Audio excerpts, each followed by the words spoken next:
Well, the moon. Now, I shot an image of the moon tonight, and I thought it was pretty interesting. I've got this slightly better lens. You can zoom in a bit. And so I'm going to show you now. We'll just go in a bit now further, and you'll see there's like a ring effect. Look how it's all shaded in the middle and more illuminated on the outside. That is a very strange effect indeed. Very strange effect indeed, isn't it? Doesn't seem to make sense, that. For something that's supposed to be reflecting light, I figure. How could something be like that? It should really be brighter in the middle if it's reflecting. That is very, very strange indeed. So any moon buffs out there, I'm sure there'll be a few of them. There are a few moon buffs around here. That's a pretty good little image for you of the moon.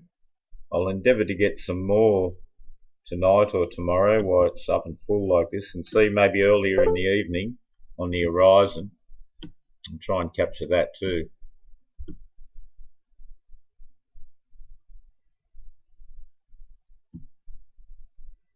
Yeah, so unfortunately we can't get focus on the seas and everything. You can clearly see that it's brighter on the edges. Very strange blue line all the way around it, isn't it now? Purpley blue, in fact. It's a very interesting object, the moon, there's no doubt about that. And certainly anyone that thinks somebody could actually walk on something that looks like that doesn't make any sense, does it at all? When NASA goes there, it's more this colour. It can't be, in my opinion. It's supposed to not have any atmosphere. You'd have to believe it's got an atmosphere floating. It's like a big mirror, and underneath the atmosphere, therefore, like cloudy. But we know that it's not like that. Or do we? What do we know about it, really? No one's ever been there, and unlikely anyone ever will. I'm going to do videos soon on rockets and combustion, and I made one, but when I went back in the recorder, it hadn't come through, and it was still a still of the video previous. But I found a good little experiment just to show about how the rockets work, and excellent little video I found. The guy doing the problem that people will argue always. They think rockets are magical, but without resistance, as in the air pressure, they get slower and slower and then ultimately fail.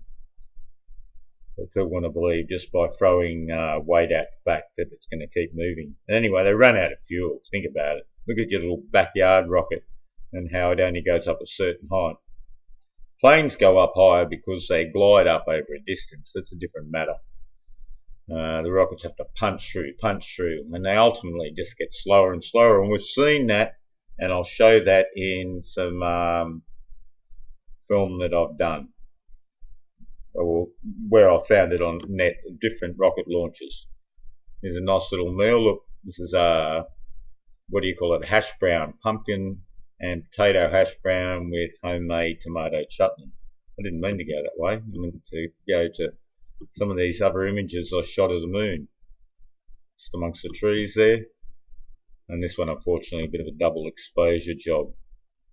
You can see, clearly see the ring there again now. I'll just zoom in. I'll see if I can go and get some more images of this thing. Might be able to trick it a bit better somehow. But clearly, look at that.